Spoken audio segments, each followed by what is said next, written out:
mengasuh anak itu bukan kayak buka pabrik. Mengasuh anak itu kayak kita punya taman bunga, ada bunga mawar, ada bunga anggrek. Jadi kita kan makhluk hidup ya, isi otak kita ini kebanyakan mengkritik diri sendiri. Udah orang lain puji atau orang lain apresiasi, makasih ya kau gini, enggak, biasa aja gitu ya. Tipe anak begini cocoknya masuk ke sekolah apa? Nah, menurut saya ini adalah hal yang berbeda dari mindset kita dulu jadi orang tua ya, atau kita dulu sebagai anak. Kalau kita kan, itu ada sekolah bagus nih, gimana caranya kamu harus masuk situ gitu kan ya. Tapi kalau perspektif kita lebih memahami kesehatan mental anak dan teman-teman saya yang di bidang psikologi pendidikan, saya juga yakin mereka perspektifnya adalah anak ini potensinya apa, bisanya apa, tipe kepribadian anaknya gimana, cocoknya tuh masuk sekolah seperti apa.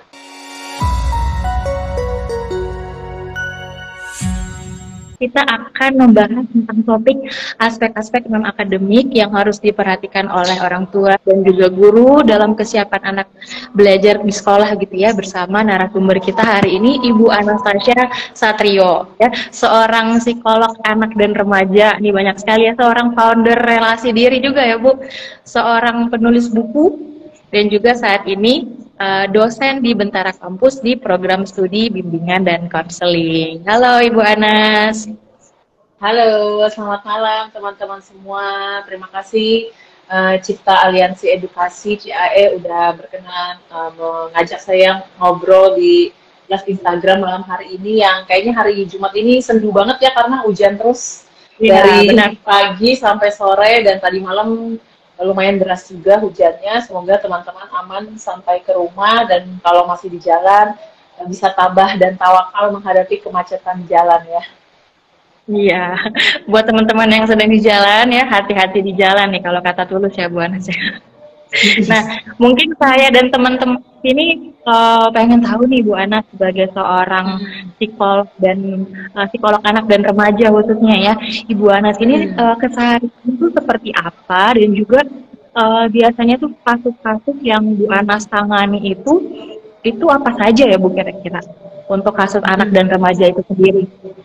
Oke, sehari-hari saya berprofesi sebagai psikolog klinis anak dan remaja. Jadi saya memang menangani masalah-masalah terkait emosi, kecemasan, depresi, isu-isu sensori integrasi pada anak, yang itu nanti kita akan bahas mempengaruhi kemampuan anak untuk fokus di kelas, beradaptasi di lingkungan setting sekolah gitu. Tapi karena di tahun ini saya juga lagi mengikuti program diploma play terapi dari Cipta Aliansi Edukasi, jadi saya sebenarnya lumayan membatasi praktek, jadi hanya klien-klien yang sudah ongoing gitu, sambil saya menyelesaikan diploma play terapinya ini, dan juga membantu mengajar di Bentara Kampus, tapi mengajarnya itu nggak full karena saya juga masih harus desain play terapi, dan ada dosen-dosen lain yang kita tim teaching, itu buat saya pribadi juga seru. Jadi bisa belajar dari rekan-rekan dosen-dosen lain yang juga expert di bidangnya. Kalau buat saya sendiri, ini tahun ke-7 saya praktek jadi psikolog klinis anak dan remaja. Jadi dibilang baru banget enggak, tapi saya yakin lebih banyak yang udah lebih senior dan expert daripada saya. Dan kalau ditanya masalah-masalah apa yang ditangani untuk masalah anak dan remaja, ini pas banget sih, karena hari minggu-minggu ini kan murid-murid baru habis ambil raport, jadi saya juga banyak dapat info dari orang tua klien yang saya tangani, anak-anaknya bisa naik kelas, terus juga anak-anak yang kita dampingin, misalnya ada anak-anak remaja yang punya isu depresi, tapi gimana bisa tetap sekolah, terus juga anak-anak yang punya isu sensori, bagaimana guru-gurunya diperlengkapi dengan pemahaman tentang sensori, bekerja sama dengan sekolah. Jadi kan saya ini psikolog yang tidak praktek di sekolah ya, saya prakteknya di klinik gitu. Jadi bagaimana kita bantu di klinik, kalau nanti butuh play terapi, ya kita bantu play terapi, kalau nanti butuh namanya terapi sensori integrasi untuk mematangkan sensori-sensori di tubuh anak supaya bisa lebih beradaptasi di lingkungan kelas yang tadi ya, lebih banyak aturannya, lebih banyak teman-temannya, banyak suara, banyak harus duduk lama. Itu kalau anak-anak nggak belum matang sensorinya, mereka akan susah adaptasi seperti itu di sekolah. Jadi yang ditangani isu-isunya kalau buat saya kebanyakan terkait anak-anak yang punya isu sensori dan isu kecemasan yang bahkan sampai depresi yang harus tetap beradaptasi di lingkungan sekolah gitu sih kurang lebih. Oh ya, oke. Berarti emang benar Ibu Anet ini seorang yang tepat ya untuk kita bahas topik kita hari ini nih. Aspek-aspek non akademis yang bisa kita perhatikan, harus kita perhatikan sebagai orang tua dan juga guru ya Bu ya. Nah di sini mungkin teman-teman di sini ada yang educator, ada yang orang tua juga mungkin ya Bu Anet, ada yang juga mungkin awam. Seperti saya juga sedang belajar juga di dalam pendidikan anak-anak juga, khususnya anak-anak berkebutuhan khusus juga nih. Nah, berbicara tentang pembelajaran di setting sekolah nih Bu Anas ya, atau pendidikan formal ya. Pastinya kan setiap sekolah begitu ya punya tujuan pembelajaran tertentu ya Bu Anas ya. Tadi Bu Anas juga telah sebutkan kita tuh lagi mau masuk ke tahun ajaran baru ya. Kalau di sekolah sekarang ada yang first day of school, ada yang TK masuk ke SD, graduation. Nah, ada yang graduation ya kemarin ya. Nah, menurut Ibu Anastasia nih, sebenarnya apa aja sih Bu faktor yang dapat mendukung anak-anak ini tuh dapat mencapai tujuan pembelajaran itu gitu ya Bu ya, sampai nanti akhirnya mereka pun secara akademik pun dapat dikatakan anak yang berprestasi di sekolah begitu Bu Anas. Iya, ini pertanyaan yang menarik karena kalau ditanya apa yang membantu untuk anak bisa mencapai tujuan belajar akademis di sekolah gitu ya, Nadia pertanyaannya ya. Benar Bu. Itu jawabannya sebenarnya karena ini kita sesi live Instagram umum, jadi jawabannya tuh tergantung, benar-benar tergantung tipe anaknya. Kalau karena saya tuh psikolog klinis anak dan remaja, jadi framework berpikir saya itu child center gitu. Jadi fokusnya ke anaknya. Jadi bukan kayak orang tuanya pengen anaknya masukin sekolah apa, tapi kita profiling dulu, kita assess dulu anaknya ini, tipe anak begini, cocoknya masuk ke sekolah apa. Nah, menurut saya ini adalah hal yang berbeda dari mindset kita dulu jadi orang tua ya, atau kita dulu sebagai anak. Kalau kita kan, itu ada sekolah bagus nih, gimana caranya kamu harus masuk situ, gitu kan ya. Tapi kalau perspektif kita lebih memahami kesehatan mental anak dan teman-teman saya yang di bidang psikologi pendidikan, saya juga yakin mereka perspektifnya adalah anak ini potensinya apa, bisanya apa, tipe kepribadian anaknya gimana, cocoknya tuh masuk sekolah seperti apa, gitu. Jadi ini perbedaan mindset dan silahkan orang tua zaman now tuh memilah dan memilih ya. Apapun yang saya obrolin hari ini nggak harus semuanya juga diikuti mentah-mentah kok. Karena kan tiap keluarga, tiap orang tua boleh punya value masing-masing, tapi nanti saya akan jelasin kenapa ini penting gitu ya. Nah, paling enak itu mempersiapkan anak untuk pilih sekolah tuh 1 sampai 2 tahun sebelum anak masuk sekolah. Atau mau masuk SMP, ini kalau sekarang udah kelas 5 SD, ini saatnya kita mulai cari sekolah gitu, karena kita perlu berkembang seturut dengan perkembangan anak ini. Jadi kalau tadi ditanya, apa sih faktor yang membuat anak ini bisa punya kemampuan berhasil secara akademis di sekolah? Menurut saya sangat tergantung dari kemampuan orang tua ini untuk memotret, memahami anak, bisa sendiri maupun bisa dengan bantuan assessment gitu ya, ke psikolog anak atau ke konselor yang bisa membantu memetakan anak saya ini tipe begini cocoknya di sekolah seperti apa. Karena mindset kita sekarang mengasuh anak itu bukan kayak buka pabrik, mengasuh anak itu kayak kita punya taman bunga. Ada bunga mawar, ada bunga anggrek. Jadi kita kan makhluk hidup ya. Jadi perlu dikenalin ini cocoknya tuh pakai cara apa pendekatannya gitu ya. Itu yang penting sih untuk kita pahami dulu sehingga dari situ kita jadi memilih sekolah yang sesuai sama anak ini. Dan juga sebagai orang tua sangat boleh dan sangat perlu loh menemukan value yang saya pahami, value yang saya inginkan ada dalam keluarga saya, value yang saya ingin ada di anak-anak saya itu apa sih, sehingga sekolah orang tua nyari sekolah yang value-nya sesuai sama apa yang diajarin di rumah gitu. Karena kalau dari rekan-rekan teman-teman saya yang konselor di sekolah, seringkali yang bikin susah hubungan orang tua dengan guru, kita ini kan satu tim ya ngurusin anak. Makanya ada peribahasa it takes a village to raise a children gitu. Kita ini satu kampung dengan beragam expertise masing-masing yang ngurusin anak.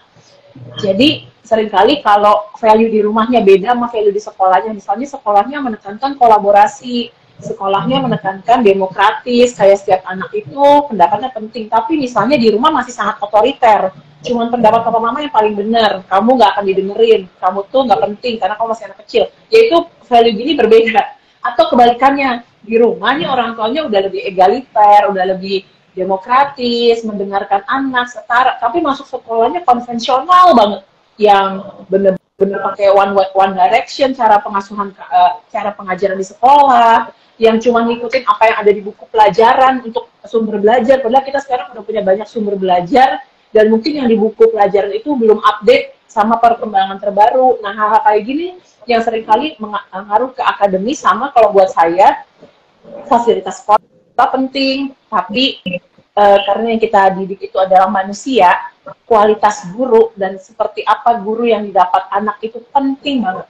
Bahkan seringkali karena sekarang kita makin sadar, kondisi-kondisi anak tuh makin beragam ya, kayak tadi anak dengan isu sensori.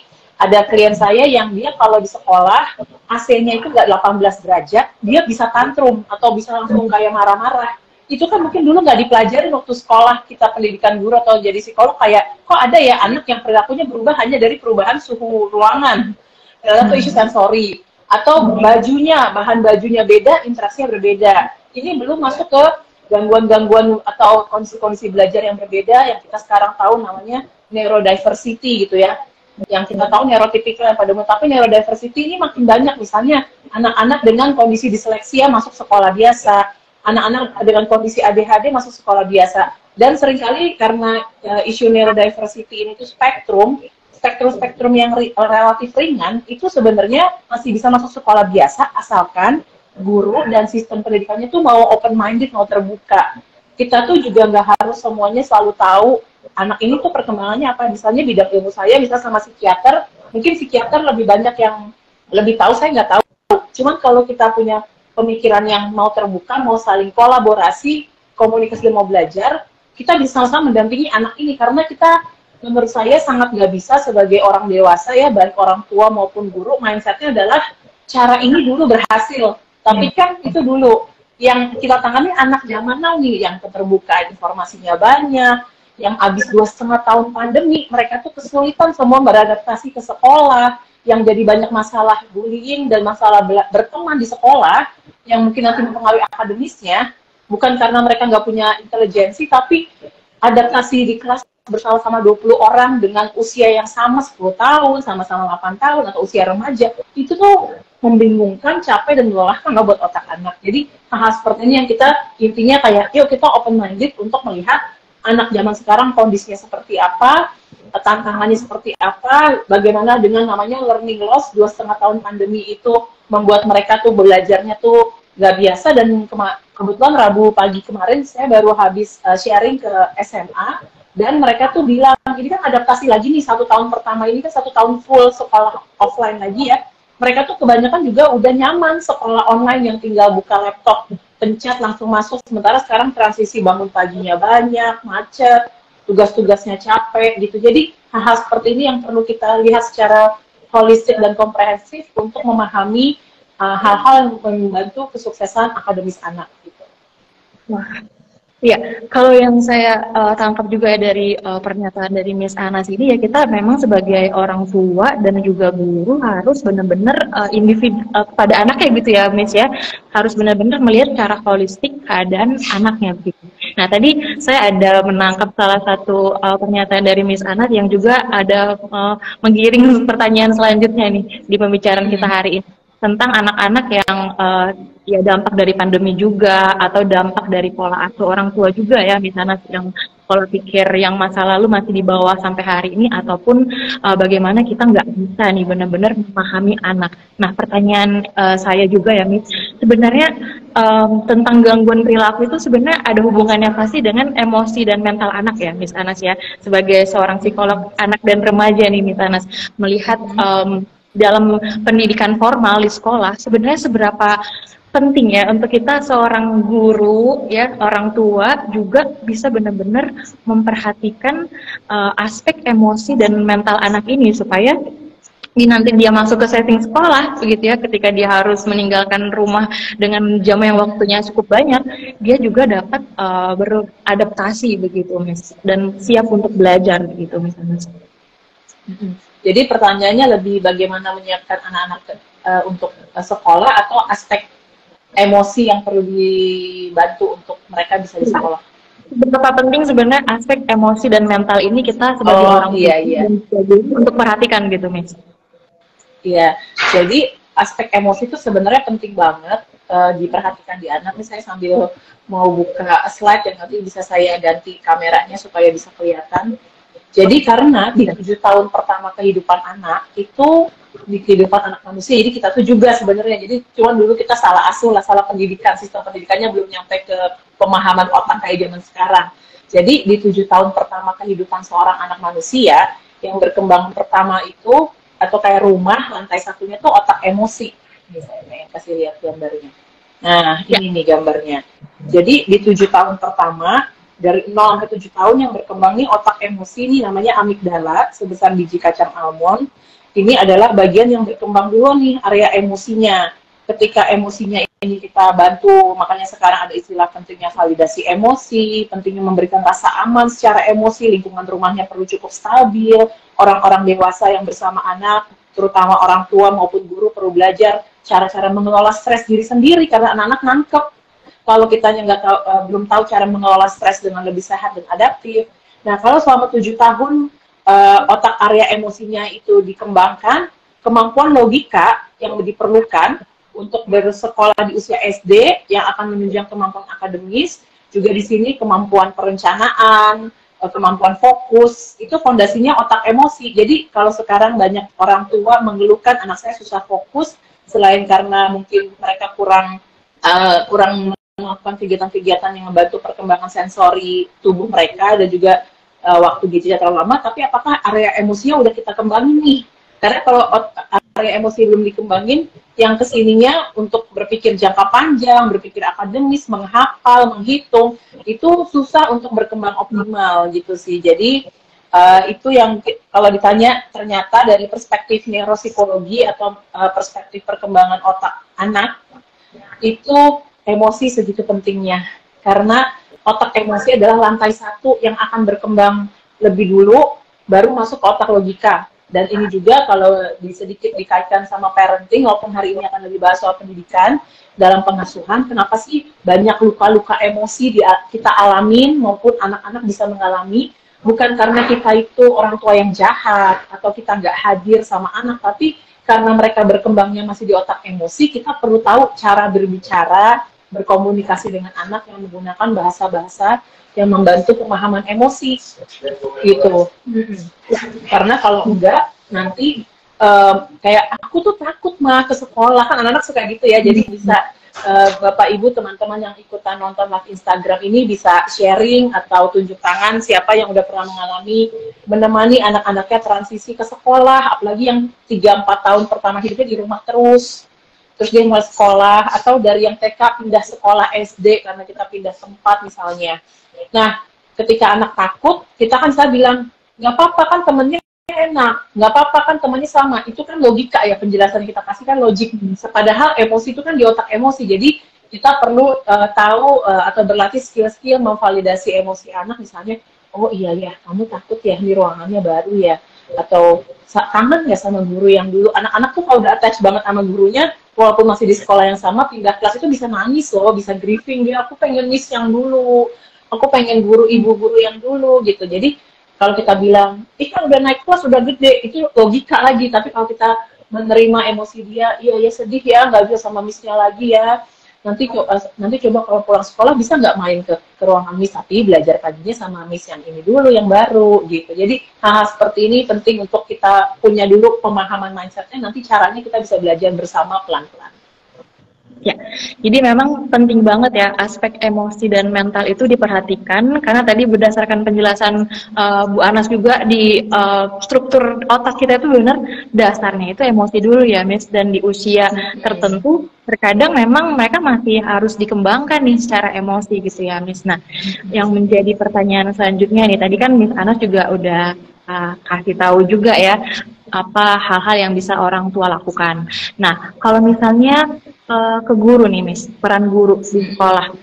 Mungkin saya punya pengalaman juga ya, waktu diajarkan di Bentara Kampus, Bu Anastasia ini sering melakukan cek energi level gitu ya, seberapa energi level kita hari ini. Nah, apakah hal tersebut juga bisa dilakukan kepada anak-anak yang usia sekolah, atau Miss Anas punya hal-hal strategi lainnya nggak sih, Miss, yang bisa dilakukan oleh sekolah ataupun guru ya, hal-hal seperti itu, ataupun mungkin kegiatan yang sifatnya non akademik nih, Miss, yang bisa dilakukan oleh guru dan sekolah mengembangkan aspek mental dan juga emosi anak. Oh iya, pertanyaannya menarik ya. Jadi apa yang guru-guru bisa lakukan untuk membantu perkembangan emosi dan kesehatan mental? Menariknya, apapun isunya, ternyata baik sebagai guru maupun sebagai orang tua, kita itu selalu prinsipnya, mungkin buat teman-teman yang udah sering dengar lumayan tahu, tapi saya akan ulang lagi, dalam kesehatan mental itu prinsipnya seperti pakai masker oksigen di pesawat yang lagi turbulence. Jadi untuk kita ngebantu perkembangan emosi anak nggak cukup atau sangat-sangat terbatas kalau kita cuma tahu pengetahuannya doang. Oh, harus namain emosi anak ya. Oh, harus bantu dia breathing, tapi kitanya dulu kayak pakai masker oksigen, kita sebagai orang dewasa, baik guru, orang tua, atau saya sebagai terapisnya itu juga perlu taking care sama kesehatan mental saya. Terus juga pagi-pagi tadi ya sebelum kita ngajar, kalau di teman-teman guru kan pagi ada briefing bareng di ruangan, kita bisa bikin kegiatan bersama, mungkin selain beberapa sekolah suka doa pagi, tapi habis itu kita bisa saling nanya gitu ya, grup check-in dari 1 sampai 5, dari 1 sampai 10 seberapa level energi pagi hari ini, tapi tidak boleh saling ngejudge kayak kenapa kok lemas banget, karena paradoksnya otak emosi manusia, kalau kita ngerasa diterima, paradoksnya ketika kita merasa didengarkan, merasa direspek, dihargai apapun yang kita rasain, kita tuh malah bisa lebih naik lagi energinya. Tapi kalau cuma segitu sih gitu, atau kita nggak enak kan ngasih tahu aduh sebenarnya lagi lelah banget, itu ya akan stuck terus sih. Jadi untuk membantu kematangan emosi anak, kita ini sebagai orang dewasa perlu taking care our mental health dengan cara-cara sederhana, praktis. Ada yang bisa berjalan kaki, ada yang tadi ya latihan napas, ada yang bikin jurnal emosi, ada yang punya ruang aman atau orang aman untuk belajar mengenal dan proses emosi. Tapi sama anak-anak itu, mereka tuh tadi ya, anak-anak yang di bawah 7 tahun pertama, bahkan sampai kita dewasa juga ya, kita tuh kan sangat melihat ekspresi wajah orang ya. Dari situ tuh interpretasinya dilakukan di otak emosi kita. Kayak ini orang tuh kayak bersemangat nggak sih pas ngajar, dia happy nggak sih gitu. Jadi ini jadi masalah kita bersama di Indonesia. Mungkin nanti bisa undang teman-teman yang praktisi di bidang pendidikan, karena kenyataannya untuk mengembangkan otak emosi anak kita butuh guru yang sehat mental, cukup istirahat, merekanya tuh happy dan enjoy ngurusin anak. Tapi seringkali beban-beban administrasi sebagai guru di Indonesia itu udah mengambil energi kita, udah draining banget, udah kayak dementor gitu. Sementara anak-anak itu butuh kitanya yang energinya tuh all out, happy sama mereka gitu sih. Jadi hal seperti ini yang bisa kita sama-sama kenali, sadari, dan kita perbaiki bersama. Belum juga kita sebagai orang dewasa nih, jadi orang tua maupun guru, kita punya masalah sebagai orang dewasa ya. Punya isu-isu kehidupan kita sendiri yang tinggal nanti kita lihat dalam spektrum kesehatan mental dari 1 sampai 10, seberapa itu masalahnya cukup kecil, seberapa ini udah sedang, seberapa ini udah lumayan mengganggu, dan kalau mengganggu, kita apakah bisa tangani sendiri, pakai teknik-teknik mengelola emosi, atau kita perlu diajarin juga cara-cara mengelola stres dan mencari solusi dari situasi hidup kita ya gitu. Jadi hal-hal seperti ini yang penting banget, dan dari penelitian terbaru di bidang perkembangan otak yang sejauh ini saya pelajari, mungkin ada teman-teman lain yang udah lebih advance, itu dari teorinya Dr. Daniel Siegel, dibilang kalau dari penelitian ditemukan bahwa otak anak itu mirroring the parents' brain. Parents di rumah itu orang tua, parents di sekolah kan guru. Jadi kita nggak bisa membantu kesehatan mental anak kalau nggak mulai dari guru-guru, orang dewasa, orang tuanya gitu. Jadi bagaimana kita bisa mengelola isu-isu bullying yang ada selain ke anaknya, tampaknya kalau semua orang dewasa itu harus dilatih ya, dan dibantu memproses emosi supaya lebih sehat, sehingga kita bisa jadi role model, dan tadi gelombang otak kita transfer ke anak gitu. Ya, jadi memang untuk memperhatikan aspek mental emosi anak, ternyata kita sebagai orang tua dan guru juga harus bisa memperhatikan kesehatan emosi dan mental kita juga ya, Bu Anas ya. Nah, mungkin Bu Anastasia sekalian di sini ya, teman-teman bisa sharing juga ya. Juga siapa yang mau bertanya ke Bu Anas boleh ya. Nah, mungkin Bu Anas ada tips dan triknya nih, atau hal-hal yang kita bisa lakukan. Kadang juga sebagai orang yang dewasa juga kita nggak aware juga ya sama kesehatan mental diri kita sendiri sebagai seorang guru misalnya atau orang tua. Nah, Bu Anastasia ada tips dan trik nggak buat kita ketika kita mau mulai belajar, mengajar ya di sekolah, apa yang kita bisa lakukan nih Bu, sebelumnya? Iya. Oke, jadi saya mau sampaikan presentasi sedikit nih. Ini saya selalu pakai juga kalau lagi di sesi konseling gitu. Kita perlu berlatih self care wheel atau roda mengelola kesehatan kita di 5 aspek ini nih. Self care itu kan ngelakuin hal-hal secara intensional, bisa 5-10 menit per hari, bisa 15-30 menit, atau kalau kita punya waktu luang 45 menit gitu ya, untuk kita becoming the best version of ourselves gitu ya. Jadi ada nggak sih hal-hal yang bisa dilakukan 5-10 menit yang membantu kita spiritual self-care, atau kalau kita punya waktu lebih leluasa ya 10-15 menit gitu. Apa yang membantu kita 5-10 menit atau 15-20 menit buat physical self-care. Terus hal-hal apa yang 5-10 menit atau 15-20 menit ya kalau punya privilege waktu 45 menit untuk upgrade diri di aspek profesi kita atau pengetahuan. Terus ini juga penting personal self-care. Ada nggak hal-hal yang 5-10 menit dilakukan tiap hari untuk hal-hal receh yang membantu kita lebih connect sama diri? Beberapa teman-teman perempuan saya merasa ngelakuin skincare rutin tiap hari itu ada personal self-care. Karena jadi ada rutinitas setiap hari, atau kita suka nyium aroma-aroma tertentu, aromaterapi atau tekstur baju tertentu, atau dengerin musik yang kita suka 5 menit, itu personal self-care.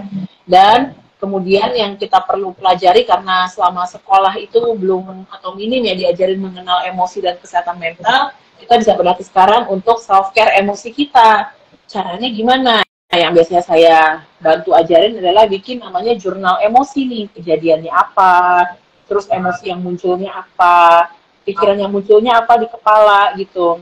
Lalu hal yang kita harapin, dan ini kita bisa belajar kalimat-kalimat yang membantu kita menenangin diri, atau seperti afirmasi ya, kayak makasih ya hari ini udah bangun pagi, hari ini kita coba beraktivitas, ketemu sama anak-anak, mengajar, atau kita jadi teman yang welas asih ke diri. Kita bisa tarik nafas, terus bilang, nggak apa-apa kalau hari ini belum semuanya bisa dikerjain, kita coba lagi besok, kayak gitu. Dan kehektikan hidup orang dewasa tuh nyata banget ya, kayak hari ini tuh rumah saya atapnya bocor, kulkasnya rusak, tapi masih harus mesti nilai, mesti ngajar, masih ada tugas-tugas yang lain. Jadi jeda sebentar, tarik nafas, terus ngomong ke diri, yaudah kita coba kerjain yuk nah satu-satu, atau Anas butuh apa dulu, mau break sebentar, minum air putih, atau mau jalan kaki dulu, itu akan membantu kita. Jadi salah satu skill yang perlu kita latih juga ke diri adalah jadi teman terbaik diri ya, karena mungkin karena pengasuhan dan proses pendidikan dulu yang kita alamin, kita jadi orang yang paling kuat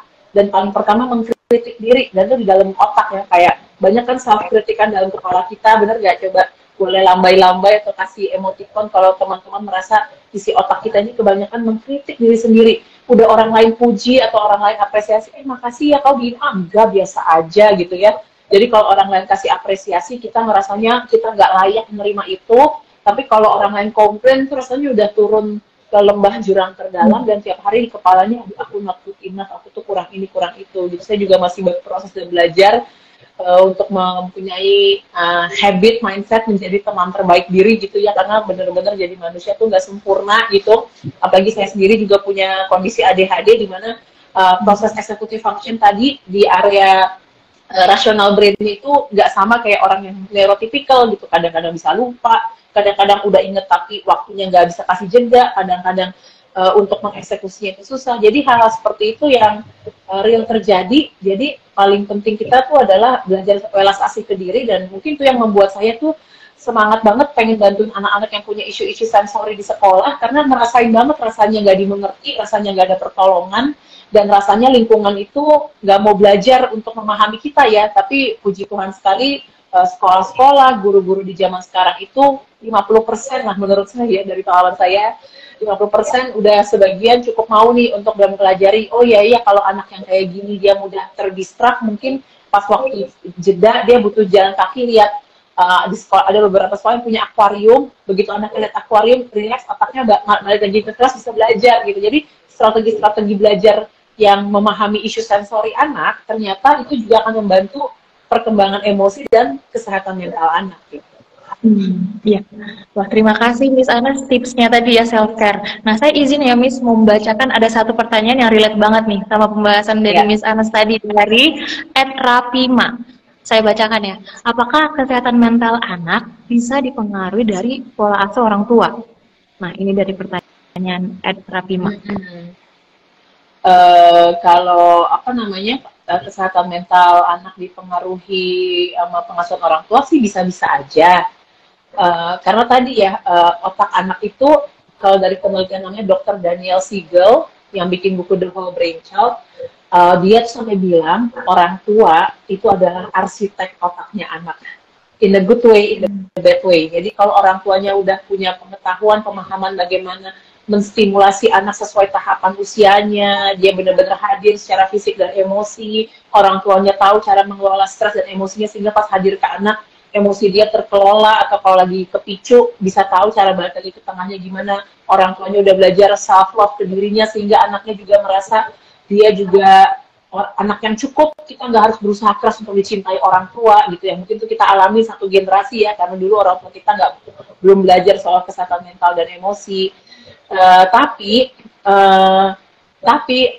dalam perkembangan anak-anak itu juga sebenarnya ada, atau kita manusia itu ada 3 faktor ya yang mempengaruhi kesehatan mental kita, yaitu biologis, psikologis, dan sosial. Dan bahwa anak yang punya kesehatan mental yang baik, tetap perkembangannya itu ada perkembangan sesuai usia. Jadi maksudnya anak yang kesehatan mentalnya baik, belum tentu dia tuh nggak suka marah-marah, belum tentu dia nggak tantrum loh. Jadi itu juga salah pemahamannya, karena kebetulan awal minggu lalu saya sempat ketemu sama 50-an orang tua, dan mindset mereka adalah mereka berharap punya anak tuh yang penurut. Padahal punya anak manusia, hakikatnya itu bukan manusia penurut. Dulu kita nurut tuh karena banyak diancam, dimarah-marahin. Manusia itu pada hakikatnya tuh senang eksplorasi, senang ingin cari tahu. Jadi sampai seorang anak atau sampai usia remaja atau sampai kita dewasa sekarang, kita minim kemampuan eksplorasi, minim cari tahu, orangnya terima-terima aja, berarti udah terjadi katastrofi ya selama, atau udah ada kayak pembantaian mental dan intelektual dalam perjalanan kita bertumbuh atau bersekolah, sampai kita tuh orangnya nggak pengen punya rasa cari tahu gitu. Dan misalnya anak-anak yang justru kesehatan mentalnya baik, mereka itu pada usia-usia seperti 5-6 tahun mulai ada muncul negosiasinya. Kenapa harus kayak gini? Kenapa gini? Bahkan anak-anak umur 3-4 tahun yang dia cukup diberikan ruang untuk emosinya bertumbuh secara sehat, mereka bisa tanya loh, kenapa sih aku mesti mandi gitu. Mungkin di zaman kita dulu semua hal kita nurut-nurut aja sama orang tua karena takut, bukan karena sayang gitu. Jadi connection emosi itu penting banget gitu. Justru orang yang ngerasa aman secara emosi, dia akan bisa protes, bisa bertanya gitu. Jadi kalau bisa dijelasin gambarnya itu seperti ini nih, bahwa kondisi kesehatan mental manusia itu interaksi kompleks bertahun-tahun ya. Dari biologis itu berarti dari masa kehamilan, dari sel telur sperma orang tuanya seperti apa, karena banyak isu kesehatan mental, genetik juga.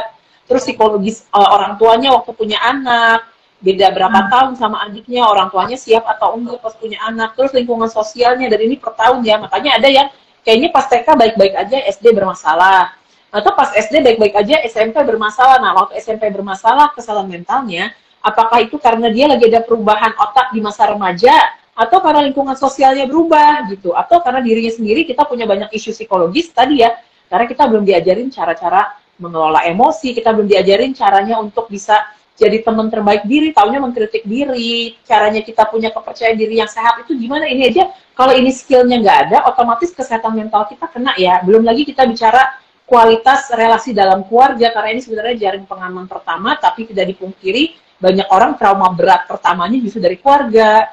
Terus apa namanya, hal-hal lain yang misalnya anak-anak yang lahir dengan kondisi gangguan fisik tertentu gitu ya, misalnya dia punya asma, alergi berat, ada skoliosis, ada masalah jantung, atau kulitnya berbeda gitu. Jadi hal-hal seperti itu yang perlu kita lihat dengan seksama gitu ya, sehingga teman-teman jadi belajar, Bapak Ibu jadi belajar kalau untuk kesehatan mental ada 3 faktor besar, biologis, psikologi, sosial, dan nanti kita akan lihat gimana interaksi itu dalam kehidupan seorang manusia.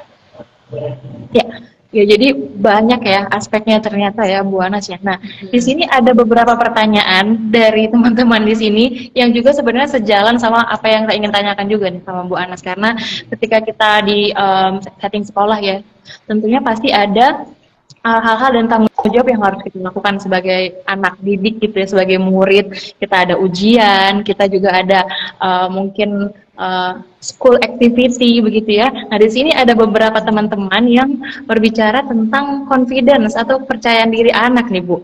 Dan juga bagaimana kita juga bisa menanamkan sikap tanggung jawab ini kepada anak ya. Kadang karena kita tidak percaya diri, justru anak-anak bahkan menghindari untuk mungkin tampil di depan kelas gitu ya, atau memang dia ternyata punya potensi tapi dia menghindari karena ketidakpercayaan diri. Nah, menurut Bu Anas apa ini yang kita bisa lakukan? Yang pertama, kita mesti tahu dulu, jadi emang saya tuh percaya kalau kita mau mengasuh anak, baik di rumah maupun di sekolah, kita harus punya sedikit knowledge dulu, karena nggak punya knowledge sama sekali, cuma punya intensi baik ke anak, itu nggak cukup ternyata. Jadi knowledge-nya itu adalah, tahu nggak sih gimana seseorang bisa percaya diri, dan kenapa sih seseorang nggak percaya diri, udah tahu belum alat penjelasan ilmiahnya? Penjelasan ilmiah dari seorang anak itu susah untuk percaya diri karena dia minim merasa aman secara emosi dalam dirinya. Kalau di orang dewasa yang mungkin lebih banyak booming adalah, kok aku ngerasa insecure sama diri aku ngerasa nggak berharga, ngerasa nggak layak. Itu bukan masalah kamu cantik atau enggak, kamu cakep atau enggak, bukan masalah kamu punya seberapa banyak prestasi, tapi secara internal kamu ngerasa aman nggak sebagai diri kamu. Dan kalau ditarik lagi ke pengasuhan, apakah orang tua yang bertemu sama anak setiap hari ataupun pengasuh anak yang setiap hari bersama anak, yang itu kan yang diisi pemrograman otaknya anak, sudah memberikan interaksi yang kalau kita natap mata anak, kita hargai apapun yang dia lakukan, apapun pendapatnya. Oh iya, seru banget kamu bikin mainan kayak gitu, itu kayak gimana sih kerjanya? Atau lebih banyak mukanya kita itu adalah, kamu jangan kayak gitu itu merusak kayak gitu, jangan main-main kayak gitu. Nah, anak-anak kecil tadi ya di bawah 7 tahun, dia kan yang lagi nyala tuh otak emosinya. Dia itu belum tahu soal benar salah, tapi dia kan tahu orang tua atau pengasuhnya atau gurunya tuh suka apa enggak sama dia dari ekspresi wajah yang kita kasih ke anak ya. Jadi kita juga bisa merefleksikan, sebelum kita ngurusin anak yang di depan kita bisa merefleksikan ke pengalaman kita dulu sebagai anak. Kita itu merasa disayang sama orang tua, merasa berharga sama orang tua itu bukan dari mereka tuh kerja keras buat kita cari uang loh, tapi dari ekspresi wajah setiap kali orang tua ketemu kita. Jadi mungkin Bapak Ibu teman-teman sini bisa relate ya, kalau dulu orang tua kita saking mereka tuh pengen memenuhi kebutuhan ekonomi kita, tapi belum tahu soal self care emosi dan kesehatan mental, sehingga pas mereka pulang ke rumah mukanya tuh, ya namanya kita kalau udah capek kerja ya, udah kena macet gitu ya, gitu terus ketemu anak kayak, aduh apaan sih main kayak gini, kamu ngapain sih kayak gini, anak itu baper langsung, dia nggak tahu di jalan tuh tadi orang tuanya ngalamin apa, dia nggak tahu di kerjaan orang tuanya ngalamin apa, cuma pas dia lihat muka orang tuanya itu suntuk, lihat dia, oh orang tua tuh nggak sayang aku, orang tua tuh nggak happy main sama aku, lihat aku tuh kayaknya tuh ngeganggu mereka. Apalagi kalau orang tuanya baru taunya mengkritik terus, padahal yang kita mau sekarang ada connection lebih banyak, connection before correction gitu ya. Jadi ekspresi yang kayak, wah ya kamu lagi main apa, wah seneng banget, mama papa dari tadi pagi kerja sekarang kangen banget bisa ketemu kamu. Jadi begitu ekspresi kita tuh happy, itu otak anak, otak emosinya langsung nyala dan dia memasukkan dopamin ke otaknya. Oh, aku tuh berharga buat orang tua aku, karena kita itu terbentuk kesehatan mentalnya pertama-tama lewat relational base ya, lewat relasi gitu. Jadi tergantung relasi yang orang tua munculin ke kita. Bisa kita lihat di masa dewasa dari kita ke pasangan.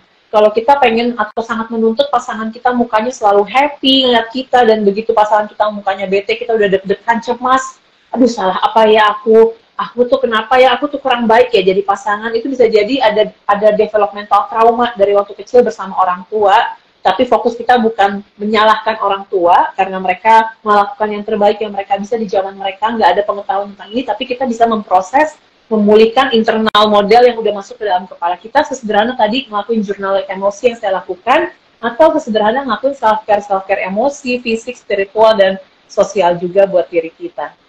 Ya, Nah, tadi pernyataan dari Bu Anas berarti menjawab pertanyaan dari Ed Anura. Ed Anura bertanya, gimana caranya biar nggak nyalain diri sendiri terus menerus ya, Miss. Mungkin Bu Anas bisa menambahkan juga mungkin untuk Ed Anura, untuk kita sebagai orang tua dan kadang guru juga ya, kalau misalnya kita menghadapi anak dan ternyata anak tidak merespon, banyak sekali kita kadang menyalahkan diri kita sendiri begitu ya, Bu. Iya, jadi supaya saya juga dulunya sangat kronis ya orangnya menyalahkan diri sendiri, sekarang 40-30% karena berlatih ini, berlatih self care ini. Tapi kalau di momen-momen lagi capek banget dan banyak yang komplain juga bisa lagi nyalain diri gitu ya. Jadi untuk kita bisa tidak menyalahkan diri, kita banyakin self care-nya dulu ya, secara spiritual, fisik, profesional, dari personal, dari emosi kita juga gitu. Dan supaya kita nggak menyalahkan diri itu, kita bisa berlatih bikin jurnal emosi ini tadi seperti yang saya sampaikan. Jadi nanti kita bisa bikin kalimat ke diri sendiri sesederhana, nggak apa-apa kalau hari ini bikin kesalahan, nggak apa-apa kalau sedih karena bikin salah, kamu boleh kok buat ngerasa nyesel, tapi besok kita bisa coba lagi ya. Terima kasih ya hari ini udah coba, terima kasih hari ini udah ngakuin kesalahan, terima kasih hari ini mau dengerin masukan. Jadi kalimat ini sebenarnya kalau kita sekarang jadi orang tua dan guru, kita sangat butuh kasih kalimat-kalimat yang menyemangati, yang encouraging buat anak, karena itu kerekam ya di kepala kita. Jadi, kok nggak usah dipencet ya. Jadi, saya sebagai psikolog klinis anak, dan juga memproses isu-isu masa kecil diri saya itu sangat bisa memberikan hipotesa gitu ya. Jadi ini bukan karena psikolog tuh ahli nujum, cuma udah ada riset-risetnya.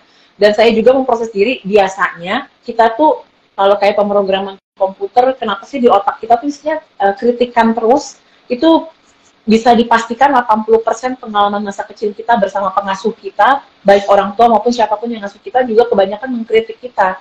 Kamu gimana sih kayak gitu aja nggak bisa? Aduh jangan kayak gitu dong mainnya. Aduh itu gambarnya nggak bagus, kenapa sih mainnya kayak gitu? Jadi kata-kata yang dipakai sama pengasuh, orang tua, guru-guru di masa awal 7 tahun pertama kehidupan kita, itu masuk jadi pemrograman di kepala nih. Tapi kabar gembiranya di masa dewasa bisa kita repair nih yang masuk kepala, kayak ngerevisi skripsi, bisa kita edit nih. Yang tadi dengan melakukan jurnal emosi yang saya kasih tahu, oke, begitu muncul mengkritiknya, kok kamu gini banget sih, tarik nafas, bilang, iya, nggak apa-apa, kamu boleh sedih kok, kamu boleh marah, makasih hari ini udah coba, besok kita coba lagi ya, gitu. Jadi ini contoh umumnya, silahkan cobain kalimat-kalimat yang paling cocok buat Bapak Ibu, teman-teman sendiri, karena beda tipe orang, beda isi otak, beda kalimat-kalimat yang ngebantu kita untuk soothing, untuk bisa connect sama diri kita sendiri. Dan bukan denial ya, bukan, kamu nggak salah kok, lah emang kalau benernya kita salah gimana? Iya, nggak apa-apa kalau hari ini bikin salah, nggak apa-apa kalau rasanya nggak enak ya, bikin orang nunggu, tapi kita bisa coba lagi besok gitu loh. Jadi melihat realita tapi dengan penuh welas asih dan empati. Sehingga kalau ini udah biasa kita lakuin ke diri sendiri, nanti ke anak, gak usah baca-baca buku parenting dihafal-hafalin, tapi nanti ke anak jadi natural gitu cara ngomongnya ke mereka. Iya ya, tadi maksudnya nggak gini, tapi ternyata tumpah ya. Ya udah itu kita coba beresin ya gitu. Jadi dan ini hanya bisa dilakukan kalau self care kita udah bagus ya. Kalau enggak kan kita udah tahu baca teori parenting atau pengasuhan yang bagus, karena kitanya capek, kita nggak tahu cara mengelola stres dengan baik, munculnya jadi naga lagi ya. Kok bisa sih kayak gini gitu. Jadi lebih banyak welas asih dulu ke diri sendiri yang paling utama. Iya. Untuk menghindari menyalahkan diri sendiri, solusinya adalah untuk kita mengaccept diri kita sendiri gitu ya, Bu Anas ya. Yeah. Nah, mau tadi Bu Anas ada banyak berbicara tentang anak dengan gangguan sensorik dan motorik begitu ya, Bu Anas ya.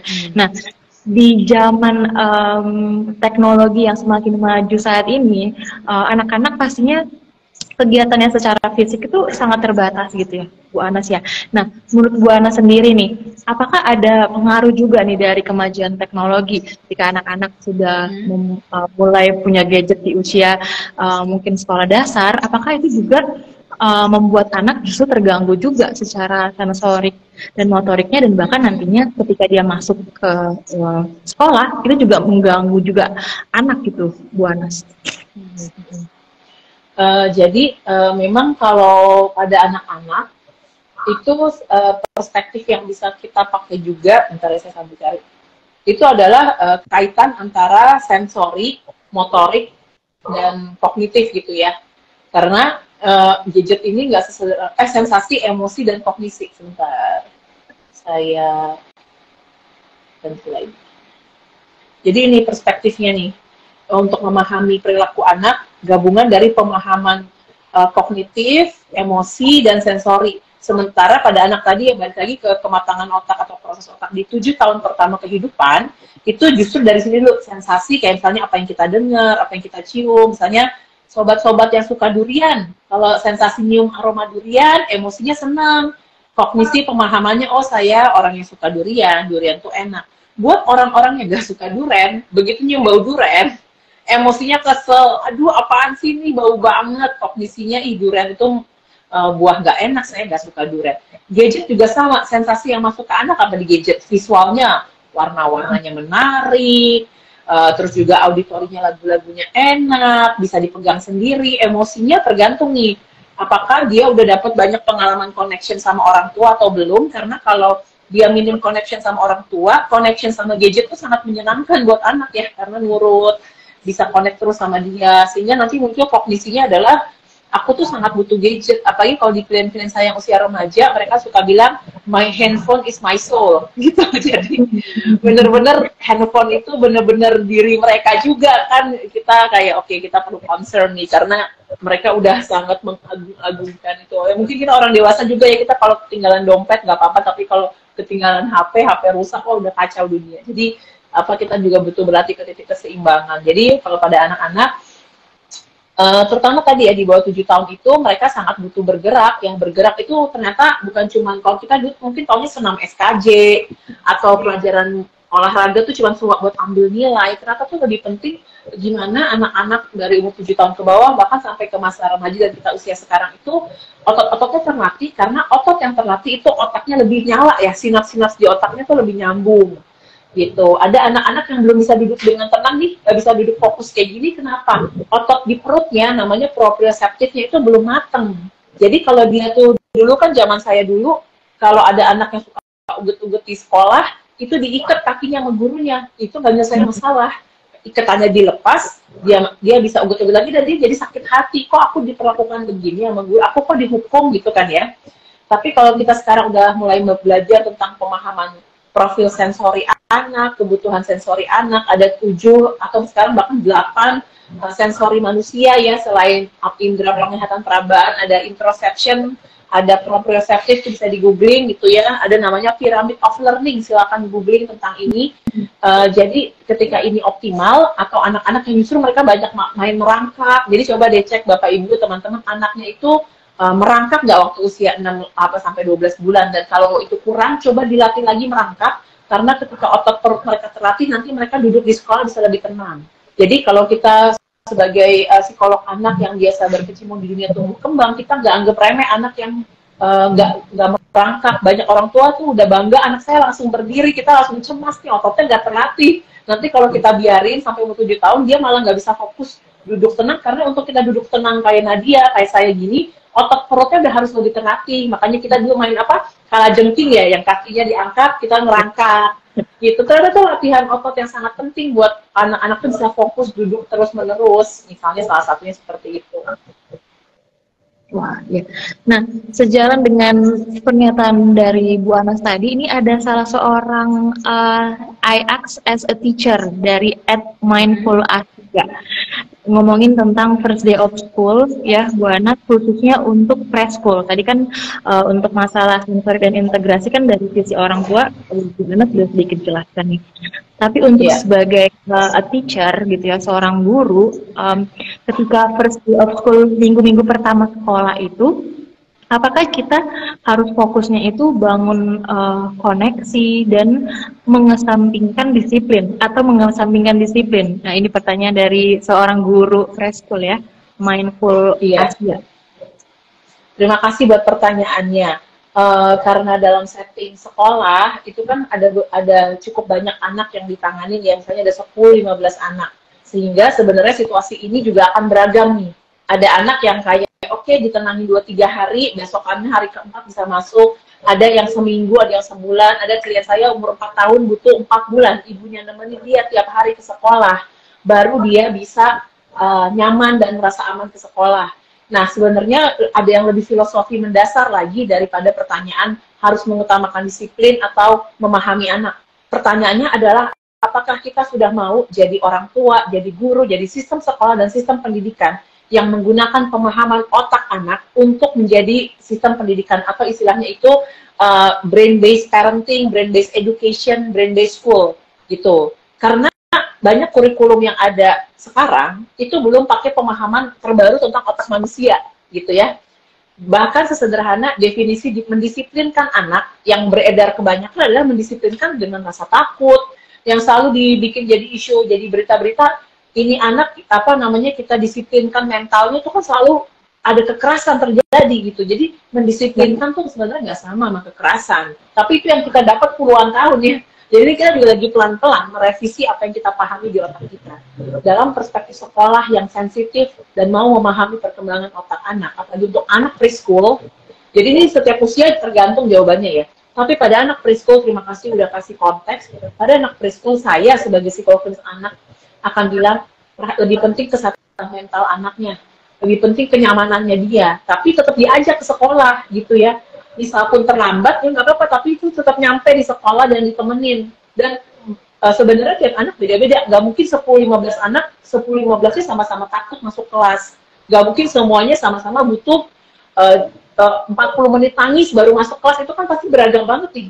Jadi kita nih perlu mindset kayak wasit bola juga nih. Oke, yang agak cukup nyaman masuk sekolah siapa? Yang dia butuh bantuan siapa? Yang dia butuh waktu lebih lama tapi bisa hari itu siapa? Ada yang berbulan-bulan butuh waktu. Jadi kita langsung bikin skala prioritas. Mana nih anak yang bisa langsung, mana yang butuh waktu, mana yang enggak, kayak gitu. Tapi ini kan akan sulit kalau kepala sekolah, kalau sistem sekolahnya. Kita ini pokoknya anak hari minggu kedua orang tua semua nggak boleh masuk sekolah. Itu belum kebijakan pendidikan yang memahami perkembangan otak anak gitu ya. Saya libat terus, kita masih hidup di zaman yang kayak gini gitu. Jadi ya yang bisa saya lakukan seorang diri ini adalah yang mengedukasi seperti ini. Mau terjadi perubahan atau enggak, saya bukan di bidang atau di bagian yang bisa membuat kebijakan berubah ya. Tapi paling enggak kita pelan-pelan mau belajar lah sama-sama gitu. Jadi salah satu contoh klien saya tadi yang anaknya umur 4 tahun, butuh 4 bulan ditemenin tiap hari sama mamahnya, karena dia juga punya isu sensori. Dulu aja dia kalau dengar orang tepuk tangan nyanyi happy birthday langsung nangis. Jadi sesensitif itu sensorinya, karena mamahnya diedukasi, mengerti, didampingin. Dia juga pelan-pelan kebetulan dapat sekolah yang mau memahami anaknya butuh proses, sehingga adaptasi yang seperti ini bisa terjadi dan anaknya jadi punya kesuksesan akademis ya, karena gurunya, orang tuanya mau kerjasama memahami anak, kerjasama cari solusi yang memungkinkan, dan memahami bahwa anak ini ada waktu perkembangan yang mirip seperti kalau Bapak Ibu mau googling ya, zaman sekarang itu banyak sekali anak-anak yang dari penelitian disebutnya orchid gene. Jadi mereka tuh kayak bunga anggrek. Kalau dulu kita dididiknya harus kayak bunga dandelion ya. Kamu harus bisa survive dimanapun, nggak boleh lemah. Kalau kamu terlalu lembek, nanti gimana bertahan di dunia yang keras ini? Itu tipe pengasuhan bunga dandelion. Kalau orchid gene itu adalah anak-anak yang kayak anggrek, kayak bunga anggrek, hatinya halus, sangat sensitif sama perubahan lingkungan. Seperti bunga anggrek, butuh pendampingannya tuh yang pelan-pelan, butuh matahari nggak boleh kebanyakan, butuh air nggak boleh kebanyakan, sama butuh dapat guidance, bimbingan, tapi nggak boleh terlalu ditekan, butuh merasa dikasihi, merasa aman secara emosi, baru dia bisa berkembang pelan-pelan seturut dengan pace-nya. Tapi one day kalau bunga anggrek blooming, seperti orchid garden di Singapura, it's very rare and beautiful. Jadi sebenarnya penting banget kita mengenali anak ini tipenya apa, lalu kita yang memproses isu-isu emosi kita, karena seringkali hambatan kita untuk mengasuh maupun mendidik anak di sekolah maupun di rumah karena pengalaman-pengalaman yang udah masuk ke otak kita dulu sebagai anak nih. Tapi kita bisa repair dan revisi itu, karena yang lebih penting anak yang di depan kita dipahami sesuai dengan zamannya dan dengan ilmu penelitian terbaru di bidang otak anak. Ya. Menarik banget ya Bu Anas, bagaimana tadi Bu Anas kasih kita perspektif yang baru tentang disiplin. Ya tadi seperti pertanyaan seorang guru tadi, ternyata kita nggak bisa memisahkan antara koneksi itu juga dan mendisiplinkan anak, begitu ya. Ini sangat menarik. Banyak sekali sebenarnya tadi pertanyaan-pertanyaan dari teman-teman di sini, bahkan ada yang bertanya tentang bagaimana cara mengatasi anak ADHD di kelas. Nah, saya sekalian promosi juga nih ya. Di CAE kita ada salah satu program pelatihannya ya Bu Anas juga, bahwa kita menangani anak-anak berkebutuhan khusus, ya di situ nanti kita akan belajar strategi penanganan anak-anak berkebutuhan khusus, ada ADHD, autism, anak gifted, juga anak-anak dengan gangguan emosi perilaku yang juga masuk ke dalam klasifikasi anak berkebutuhan khusus begitu. Ya, gimana kita menangani anak-anak tersebut dengan hambatan mereka, dan juga ternyata mereka punya modalitas belajar juga yang berbeda-beda gaya belajarnya begitu ya Bu Anas, ya mungkin juga Bu Anas sendiri juga punya pengalaman belajar di sekolah juga sebagai salah seorang yang tadi Bu Anas bilang punya ADHD juga begitu. Sebenarnya banyak sekali pertanyaan yang teman-teman berikan, tapi ternyata kita hampir 1 jam, tinggal 3 menit lagi. Dan bisa jadi topik live IG berikutnya tuh Nadia sama expert yang lain tentang disiplin misalnya. Benar.